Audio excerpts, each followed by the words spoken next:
The Malawi government has warned it will not allow anarchy to continue in Malawi, saying the country has a president who deserves respect. The warning is contained in a press statement released today and signed by Minister of Information, Civic Education and Communications Technology, Botomani. Well, in the biggest rally since the vote count was announced, police used tear gas to disperse protesters who tore down billboards of re-elected President Peter Mutharika.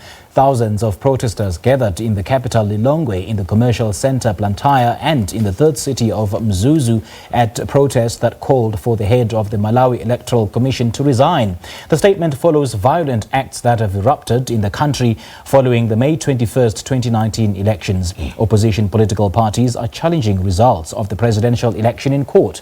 The government has warned it will use the electronic transactions and cybersecurity law to punish those who abuse social media. The election was marred by allegations of fraud, including that many results sheets were altered using correction fluid. Now, for the latest in Malawi, we are joined via Skype by Malawi journalist Dan Mababa. Dan, good evening and thank you so much for joining us on The Globe. Good evening, Lulu, and it's a pleasure to speak to you again. Dan, what's the latest? We see that people are out in the streets, protests continuing, the use of tear gas. What's the latest on the ground? The latest is that the civil society coalition has organized fresh protests. The initial one were last Thursday, where thousands and thousands of Malawians turned up on the streets. They announced fresh protests coming up on the 4th and the 5th of July. And these have also been supported by one of the leading candidates, Dr. Lazarus Chakwera's party, the MCP. But just today, a few hours ago, the government, the ruling party, that's the DPP, and the Minister of Information released a statement to warn against violence during the ongoing protests. There have been also sporadic cases of violence elsewhere outside the capital city, Lilongwe. Now, the statement that comes from government that Malawi will not allow anarchy to continue in the country, whereas on the other hand, the party, the DPP, the governing party has come out and stated that the use of violence will not be allowed. The use of, tear gas, rubber bullets, people running away. Are these protests going to be allowed on the 4th and the 5th of July?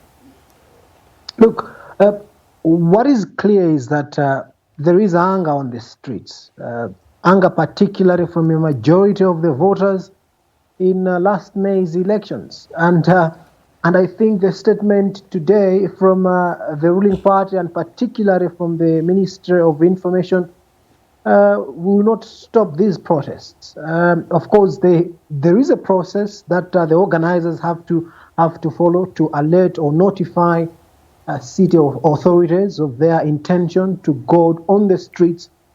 But necessarily that the statement will stop the protests, I don't see that happening. These protests are bound to go on. This is also in light of what the Electoral Commission chairperson, Jen Ansa, told the media just yesterday, told one of the leading private media organizations that she will not be stepping down, not until the court process is over.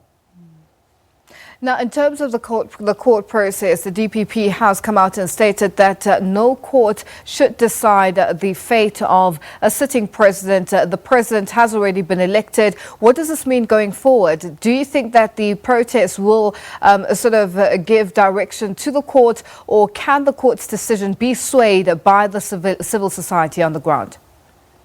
What we are reading in particular is that the protests are merely aimed at exerting pressure because there is, like I indicated, discontentment from a majority of the voters who feel that the vote was rigged in favor of the ruling party, the Democratic Progressive Party, and President Peter Mutharika. Now the party indicating that a president was sworn in after elections, well, that is bound to change. That's not the end of it all. The court will decide. If the court decides, for example, a rerun, it's going to be a rerun. If the court decides a recount, anything can happen. So as it stands, there is a stalemate. Actually, that's a perfect picture. There is a stalemate at the moment. We have a president that was sworn in, yes, but any outcome of the court, it may be to the contrary, and Malawi shall have to respect whatever the court decides. Will civil society allow and accept what the courts decide going forward if the court decides that President Peter Mutharika is president and everything must go back to normal? Well, I must say he will continue to face legitimacy challenges to govern this country. Because look, the nation is divided. Malawi is divided. You have 60% of people that said no to Peter Mutharika and 35% thereabout that said yes to Peter Mutharika. People now are looking to the courts, but if the courts decide that the president was duly elected and he must continue, what remains is legitimacy issues. He will have difficulties to govern. I know the civil society will have difficulties to accept that ruling from the court, and it really raises a lot of questions on what kind of a Malawi shall we have if that would be the outcome from the courts. Now, just looking at the Malawi Congress Party, the MCP, maintaining that they will not take up a leadership of the opposition role in Parliament or respond to anything from government as opposition, as they are challenging the re-election of Peter Mutharika as president of a country. Everything in government, in Parliament, is anything working? Are any decisions being taken currently as the opposition is basically backing down and saying no, not until the courts have made its decision? So at Parliament, yes, there are issues. You will recall last Friday, during the state opening of the National Assembly, the opposition members walked out on President Peter Mutharika when he was making his State of the Nation address.